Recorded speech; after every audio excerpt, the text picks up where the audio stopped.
Hi people. Today we are going to be talking about pawn structures. Pawns. Pawns create space. The further our pawns are, the more space we have, and the more space we have, the more space our other pieces can move around in. On the board we can see white's pawns pushed very far and taking up a whole lot of space. White here has a space advantage. White's bishops can look as far as they want while black's bishops can't. Now this string of pawns is called a pawn chain. They each protect each other. The strongest pawn on a pawn chain is the one all the way at the top while the weakest is the one at the bottom. The one at the top is the strongest because if it moves forward some more it puts pressure on the opponent's position by gaining more space or potentially creating threats. The one at the bottom is the weakest because it's not supported by another pawn, and if it is captured then you lose a bit of space and possibly other pawns at the bottom of the pawn chain.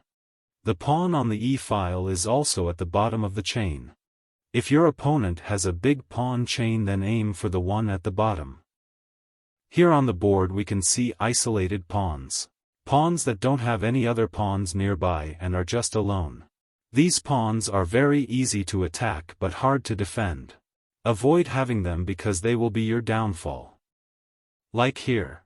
In this endgame white has a bunch of pawns scattered around while black has a pawn chain. Black is simply attacking them while white can't defend all of them. Now another type of pawn structure is the double pawns. Two pawns on the same file standing on top of each other. They are sometimes good if they have another pawn nearby because they control more squares together. But once they become isolated then they are bad since they are stacked on top of each other and can't defend one another. Here black is attacking the two doubled pawns but white is only able to defend the one at the bottom while the other is captured.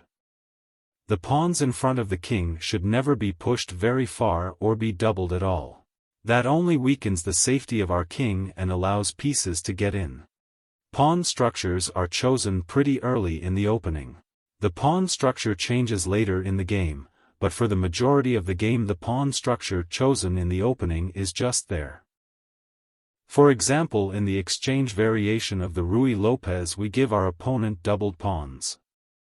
Yes, both players have the same number of pawns on the queen side but over time those pawns will become weak, there will be less pieces to defend them as the game goes on.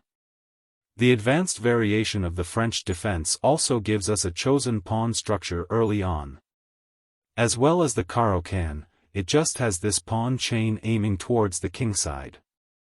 The fianchetto in the King's Indian is just a very small pawn chain, the bishop goes under it but the second that bishop is gone then the king's position is a little more open. Pawn structures. Yeah. Having a nice pawn chain is nice. Bye people.